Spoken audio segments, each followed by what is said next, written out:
Começa agora o Mabcast, o podcast da Mitsubishi Electric. Você já parou para pensar em todo o caminho que um produto faz até chegar ao nosso consumo? Começa no design, aí vem a seleção e união de matérias-primas, processos de fabricação, embalagem, transporte, ufa! A Mitsubishi Electric está presente em várias etapas do processo de fabricação de produtos de empresas parceiras e é sobre isso o Mabcast de hoje. Continue com a gente! Olá, eu sou a Mafelo Visoto e estou ao lado do Braulio Molinari, que é coordenador de vendas da Mitsubishi Electric do Brasil. É um prazer falar com você, Braulio, tudo bem? Tudo bem, o prazer é todo meu, Mafê. Bom, eu vou começar falando, sabe do quê? Do Castelo Rá-Tim-Bum. Castelo Rá-Tim-Bum, né? Tinha um quadro ali no programa da TV Cultura chamado Viu Como Se Faz, em que eu ficava maravilhada ao saber como é que eram feitos os produtos, né? Queria saber se você sente isso das pessoas quando fala sobre certos trabalhos da Mitsubishi Electric. Não, com certeza. Aquilo ali mostra muito a nossa realidade também, né? Eu tenho a felicidade de praticamente ter um trabalho diferente quase todo dia, porque eu tenho vários clientes, cada um com uma aplicação específica para um mercado específico. Então, monotonia não tenho e é muito legal você descobrir como cada coisa é feita, quais são os processos que levam até terminar num produto que para nós às vezes é comum, mas muitas vezes as pessoas não sabem tudo que tem por detrás das cortinas, vamos dizer assim, né? Com certeza. E sempre que eu falo desse quadro, eu fico com a musiquinha na cabeça, eu vou ficar com ela até o resto do programa. Exatamente. Bom, então, como você falou, muita gente não tem ideia, né, do que acontece aí por trás. Por exemplo, para fazer uma simples fralda, é necessário um maquinário bastante complexo e tecnológico por trás, né? Conta pra gente como é que é feito esse processo. Não, pois é. Fralda é um exemplo bastante interessante, né? Não sei se todo mundo sabe, mas a fralda ela é composta por mais de 7 tipos de materiais diferentes que são unidos justamente para dar aquele formato, aquele produto e para que ele cumpra a sua função, que é salvar a vida de várias famílias aí, né? Ele é um produto bastante prático. Então, para você fazer isso, você imagine, você tem não só a parte externa, vamos dizer assim, que é a parte que segura todos os componentes da fralda, você tem o componente interno, na verdade é mais de um, né? São os componentes absorventes, cada um tem uma função ali, às vezes é direcionar a umidade, né, o fluxo ali para que ele seja armazenado na área correta. Você tem o elástico da borda que ajusta certinho a criança e você tem também o adesivo, por exemplo, que você fecha a fralda, né? Então você tem todos esses componentes que muitas vezes você no dia a dia você não os percebe, né? Porque acaba sendo uma forma muito automática. Então você imagina você ter que ter um equipamento, uma máquina que junta todos esses produtos de uma maneira que não tenha erro, que cada um na sua posição, cada produto no seu lugarzinho. E, por exemplo, nós temos um cliente que faz isso com mais de 1000 fraldas por minuto. 1000 então, por minuto? 1000 por minuto. E é legal, você imagine a precisão dessa máquina para justamente juntar eles na quantidade correta, na posição correta, porque não só apenas você criar uma fralda errada, né, sei lá, toda torta, então ela vai estar certinho, você tem que também moldar, tem vários tamanhos, né, PM, G, GG, então essa máquina ela tem que se adaptar nessa velocidade que eu te falei de 1000 fraldas por minuto, e de uma maneira que você também não coloque nem a quantidade errada para menos, porque daí a fralda não vai cumprir a função, ou para mais, porque todo mundo sabe o valor da fralda, né? Então, o principal componente, por exemplo, é o gel de absorção, né? Então, se ele colocar mais, isso vai ser um desperdício também, né? E se ele colocar menos, isso também não vai funcionar. Então, essa é uma máquina que utiliza quase o suprassumo das tecnologias da Mitsubishi, com CLPs de altíssima velocidade, servomotores, justamente para que ele alcance essa produtividade e cada fralda saia igualzinha a uma outra. Então, é muito interessante, essa máquina tem quase 40 metros de comprimento, é bem legal, assim, você ver esse processo, assim, a gente não imagina que uma máquina também vai ter, como você mesmo se surpreendeu, né, 1000 fraldas por minuto. Então isso é muito, muito interessante. Pois é, nós estou aqui visualizando na minha mente aqui. E você pode também dar outros exemplos de produtos de empresas parceiras que contam também com a expertise da Mitsubishi Electric na sua cadeia de produção? Não, com certeza. Hoje praticamente todos os produtos que a gente tem na nossa casa passam por algum tipo de máquina, algum tipo de processo. Grande parte deles também tem os nossos produtos envolvidos, né? Vou dar um exemplo, o shampoo que a gente tem em casa. Esse shampoo ele é envasado por uma máquina que não é um a um, né? Obviamente tem uma alta produtividade, então se você tem uma máquina que envasa vários potes de shampoo ao mesmo tempo, com a quantidade correta, né? Também de maneira a você sempre ter a quantidade certa de produto ali, nem para mais nem para menos, e aquilo numa velocidade bastante rápida, né? Um outro exemplo também muito próximo, aquele saquinho de arroz e feijão que você compra no mercado. Aquilo ali, todo o processo que tem por trás, também vou dar uma resumida, você tem desde o armazenamento do grão, né, a armazenagem, onde você controla a temperatura e a umidade daquele grão. Depois disso você tem uma outra máquina que seleciona o padrão desse grão também, né, para que ele atenda o padrão de qualidade necessário, às vezes tamanho, formato, uma outra impureza. E depois disso ele vai para a embalagem. Então tem uma máquina que empacota o arroz ou o feijão, né, fazendo aqueles saquinhos. Depois dessa máquina você tem ainda um outro cliente nosso que faz um outro tipo de máquina que é de pesagem. Então todos esses pacotes eles passam em alta velocidade por uma balança, você não precisa parar um a um e colocar nessa balança. Então essa balança é uma balança dinâmica, onde você tem uma precisão até de 0,5 grama para cada pacote. Então isso não é só para o consumidor estar tranquilo que ele está recebendo um produto pesado da maneira correta, com a quantidade correta, mas também para a própria empresa. Porque muitas vezes a empresa, se ela não tem uma pesagem de precisão, para que ela atenda as normas, ela às vezes coloca um pouquinho mais. E como é um produto de alto consumo, às vezes esse pouquinho mais, no final das contas, é uma grana que ele estaria deixando de receber. Então isso é um benefício para os dois lados, né? E aí depois, realmente ele vai para um outro sistema logístico, né? Onde vai direcionar esse produto, seja para um armazém ou até efetivamente para uma saída, uma transportadora, para até chegar na prateleira do supermercado, aí onde a gente vai adquirir esse produto. Então, esse é de maneira simplificada o processo do saco de alimento, né? Então, tudo isso você tem máquinas envolvidas com os nossos produtos para garantir que, desde a produção lá, esse grão chegue certinho na mesa das pessoas, né? Imagina se esse maquinário não é bom, o prejuízo que teria a empresa, hein? Exatamente. Como eu falei, a precisão, a automação te traz essa precisão, gera um benefício para os dois lados, né? E mais um outro exemplo interessante, né? Talvez fique um pouco mais em evidência agora nesse último tempo. A gente tem um cliente que ele faz máquinas de envase de ampolas. Então aquela ampola de medicamento, às vezes pode ter um medicamento, pode ter um cosmético ali dentro, mas é aquela ampola de vidro. O processo é extremamente interessante, assim, eu particularmente não conhecia até tê-los como cliente, onde eles pegam as ampolas abertas de vidro, faz toda a higienização, faz a dosagem dessa matéria-prima ali, ou desse componente, e essa dosagem ela é extremamente precisa, porque você tem aí 2 pontos, né? O custo dessa matéria-prima, né? O custo desse produto, então ele tem que colocar ali corretamente para não haver desperdício, e você tem também a questão da dose correta. Então você não pode pôr nem mais nem menos, porque aquilo ali pode influenciar depois na cadeia, né? Essa máquina também ela fecha essa ampola e aí disponibiliza depois para ser reembalada, né? Então, são processos bastante interessantes. Como eu te falei, tem vários exemplos aqui. A gente tem cliente que faz máquina de sorvete, cliente que faz elevador, cliente que faz máquinas de fragmentação, então com a reciclagem, para você tomar cuidado com os rejeitos, né? Você tem que reciclar os materiais. Então essa máquina ela tritura desde componente eletrônico, o que você jogar ali, claro, ela é adaptada para cada tipo de material, mas ela vai fazer essa reciclagem, essa fragmentação para que você possa ter um descarte adequado, ou uma reutilização dessa matéria-prima, né? Você tem também, por exemplo, uma curvadora de tubos. Você fala, nossa, o que faz uma curvadora de tubos, né? Nós estamos aqui sentados em cadeiras de escritório, se você olhar, você tem um tubo nessa cadeira aqui, que ele não tem nenhuma emenda, né? Então, ele é dobrado exatamente nesse formato aqui, por uma máquina com os nossos produtos, né? Para a fábrica dessa cadeira produzir ela corretamente.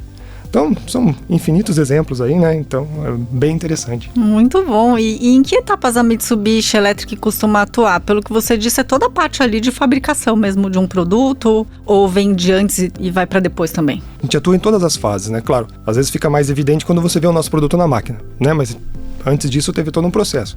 Então, seja do cliente que vai fabricar essa máquina, às vezes ele é uma máquina totalmente customizada, a gente auxilia desde o momento da especificação, olha, essa máquina precisa fazer tal coisa. Então a gente ajuda a escolher qual o produto adequado, né, seja o sistema, arquitetura de automação, para que aquela máquina desempenhe aquilo que ele está pretendendo, né? Vai até, então, desde essa fase de projeto até a fase de implementação. Olha, beleza, como é que a gente vai programar esse produto? Então a gente pode treinar o cliente, pode fazer isso a 4 mãos, pode auxiliá-lo dessa forma, a programar para que aquele produto funcione daí da maneira correta. E às vezes até junto ao cliente final, a gente acompanha o nosso cliente quando ele vai instalar a máquina, para que não haja nenhum problema no momento do startup, né? Então a gente vai desde a fase de projeto até a fase da máquina estar efetivamente funcionando no local dela. Além dessa produção agilizada, que outros benefícios a empresa tem ao terem aí os seus processos automatizados? Você já falou um dos benefícios, né? Então você tem uma produção mais rápida, mais segura, mais eficiente. Então, às vezes você produz mais com o mesmo, às vezes não só com a mesma matéria-prima, mas com a mesma quantidade de pessoas.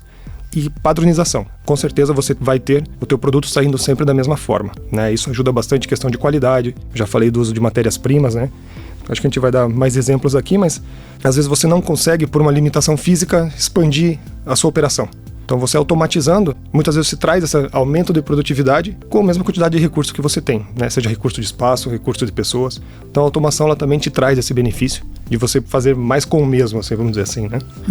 E a logística de transporte é uma coisa também de extrema importância, né? E que a gente vê que está presente em vários momentos, como o deslocamento da matéria-prima até chegar na fábrica, e aí depois tem a escolha das empresas terceirizadas para a entrega do material nos pontos de venda, né? Como é que é feito todo esse planejamento? Porque parece aí um mapa bem complexo. A gente viu também que foi um setor que cresceu muito durante essa pandemia. Não, exatamente. Um dos nossos grandes clientes é justamente desse setor, né? Então ele faz esses sistemas justamente para logística, para você ter uma melhor performance nessa logística, você ter um planejamento melhor, você diminuir os erros, seja de conferência, seja de armazenagem, às vezes de quantidade, ter a quantidade correta, saber exatamente o que você tem. E esse é um setor muito interessante. A pandemia fez isso crescer bastante, todo mundo parou de ir no supermercado por um tempo, então tudo isso foi migrado para a plataforma online. Essas compras tinham que ser entregues em casa, né? Então não foi só esse boom, esse aumento de demanda por causa da pandemia, mas você vê que hoje o nosso perfil de consumo também mudou. Hoje mesmo o supermercado que a gente pode estar comprando online, você quer que receba no mesmo dia. E isso já está acontecendo. Você precisa de um processo muito ajustado, né, e muito automatizado para que você consiga atender essa nova demanda do cliente. E esse é um ponto que esse nosso cliente ajuda bastante, não só a transportadora, mas o centro de distribuição, que é justamente essa manipulação de cargas. Hoje, com grande quantidade de encomendas, né, que vão agora nos caminhões, então você precisa de alguma forma medir isso da melhor maneira possível para que você consiga colocar o máximo de cargas dentro de um caminhão, com o peso correto, a forma correta. Um parceiro muito antigo nosso, ele sempre dá o mesmo exemplo que se você pegar um saco de feijão ou vários saquinhos de feijão que tem o mesmo peso de, 2 travesseiros, você tem ali um pacotinho pequeno que vai dar aqueles 3 quilos, e a caixa do travesseiro ela é muito maior. Então você não pode só cobrar pelo peso. Não dá pra ficar espremendo tanto o travesseiro assim, né? Exato, senão depois não vai ser um travesseiro, né? Não vai ser legal o conforto. Mas esse processo, essa automação, faz com que você saiba exatamente quanto você precisa cobrar do seu cliente. Porque, de novo, como eu falei do outro exemplo, né? Você tem que deixar justo para os dois lados. Para a empresa que está, no caso, cobrando o transporte e para quem está pagando o frete. Então não é justo que, por mais que seja um pouquinho mais pesado, às vezes é um negócio tão pequenininho que cabe no cantinho do caminhão e você está comprando um travesseiro que às vezes ocupa, 1 metro cúbico. Então você tem que ajustar esse valor desse frete para que os dois lados realmente paguem efetivamente aquilo que precisa ser pago, né? Então tem esse controle não só da cubagem e do peso, também o controle para que aquela encomenda seja disponibilizada na doca correta, né? Para que pegue o caminhão correto. Às vezes não dá para mandar para Santa Catarina, negócio que é para São Paulo, né? Então a automação na logística ajudou bastante nisso. Então as empresas elas conseguem ter esse rendimento muito maior através de uma máquina, um sistema que dê essa transparência para eles. Então você vai perguntar, nossa, a automação sai caro, né? Especificamente nesse tipo de solução, é muito interessante, né? Comenta com a gente que tem situações que o payback é em dias, poucos meses, não em anos, né? Então você imagina qual o potencial de economia e de melhoria que ainda tem em vários clientes, né? Então a automação sempre traz isso pra gente, e é bem interessante nesse caso. Enquanto você estava falando aí de todos esses processos da logística, eu fiquei pensando como que é essencial que essa engrenagem funcione de uma maneira perfeita, né? Por exemplo, você falou do caminhão que vai para a doca errada. Imagina o atraso que isso já causa, ou algo que a gente tem presenciado, a gente tem testemunhado bastante, a falta de insumos. Por exemplo, na indústria automobilística, né? Falta algum componente, como isso acaba influenciando no preço do carro ou na demora para você receber um material. E assim, se você associa uma logística mal feita, sem automatização e ainda essas variáveis que inevitavelmente a gente vai ter, o negócio fica bem complicado, né, Braulio? Sim, o impacto ele é bastante significativo, né? Você deu o próprio exemplo da indústria automobilística. Atualmente a gente já presenciou várias situações de empresas que tiveram que parar a produção de carro porque não tinha um determinado produto, né? Então você não consegue finalizar o carro, aí acaba parando a produção, dá férias para os empregados. Então o impacto é muito grande. Exatamente o que você falou.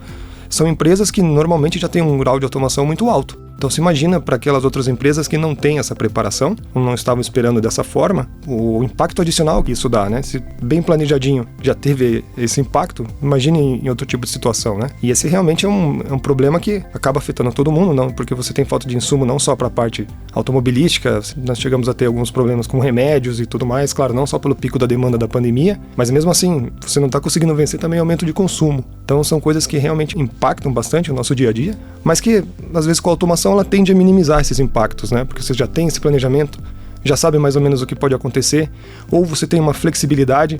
Por exemplo, eu tenho um determinado processo que produz um determinado tipo de produto. Opa, essa matéria-prima não tenho. Às vezes você tem a flexibilidade de mudar o setup dessa máquina. Beleza, não vou produzir esse, eu produzo um outro tipo de material, utilizando outro tipo de matéria-prima. Então, a flexibilidade também é um dos benefícios da automação. E a automação ela é indicada para todos os portes de empresa, todos os segmentos? Com certeza. Qualquer tipo de indústria pode utilizar a automação. Claro, são diferentes níveis de graus e complexidades, né? Mas ela está aberta a todo mundo. Vou aproveitar e ainda dar um outro exemplo bastante interessante.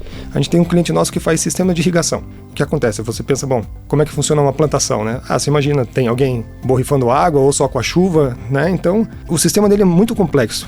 Para nós, às vezes, você só pensa, tem uma bomba lá que joga água para lá, em determinado setor ou determinada planta. Mas isso é muito mais complexo. Porque, por exemplo, hoje, o custo de água, a água já é bem escasso, e a energia, a gente sabe, né? Mesmo a gente em casa vê como está aumentando o preço, a energia também está muito cara. Então o sistema que ele desenvolveu, ele controla não só a quantidade de água, então ele utiliza nossos produtos, né? Por exemplo, o inversor de frequência, que controla exatamente o consumo do motor. Tem uma medição por setor, então às vezes você tem grandes fazendas, onde em um lugar talvez esteja mais úmido porque é próximo a um rio, alguma coisa, ou às vezes até está chovendo num lugar e não está chovendo no outro. Então ele controla a quantidade correta no ponto correto. Se está chovendo na plantação toda, você não precisa irrigar. Então ele desliga isso. E pro agricultor, às vezes ele não percebe. Às vezes ele tinha lá uma bomba lá que ficava ligada o tempo todo, não fazia esse controle. Então se está chovendo, está lá irrigando, então ele está perdendo água e gastando energia. Então, se você for pensar, não é um processo industrial. É relativamente simples, né? Você tem a plantação, mas você tem que controlar aquilo. Então mesmo por uma aplicação que para nós seria muito simples, você tem esse potencial de automação. Então você tem ali exatamente o que a planta precisa na hora que ela precisa. Você também pode injetar o fertilizante automaticamente nessa irrigação. Então você não precisa ter duas intervenções ali, né? Uma para irrigar e outra para adubar. É um processo muito interessante. Parece uma coisa simples, um pequeno agricultor ele pode ter um sistema desse. Adorei os exemplos que você trouxe aqui pra gente hoje, viu, Braulio? E aí, só fazendo o gancho aí com o nosso começo do Viu Como Se Faz? Exato. Depois você que está aqui nos ouvindo, pega todos esses exemplos que o Braulio deu e vê se você consegue achar como é que é feito. Vê se tem ainda, se o Castelo Rá-Tim-Bum pegou algum exemplo desse lá no passado, né? Muito bom, viu? Obrigada por esse bate-papo. Eu que agradeço. E obrigada a você que está nos acompanhando, você aí do outro lado da tela do computador, do celular, que está aí sempre dando audiência pra gente. A gente se fala num próximo Mabcast. Até mais. Termina aqui mais um Mabcast, o podcast da Mitsubishi Electric do Brasil. Não deixe de nos seguir em sua plataforma preferida. Ouça os episódios anteriores e fique por dentro dos próximos.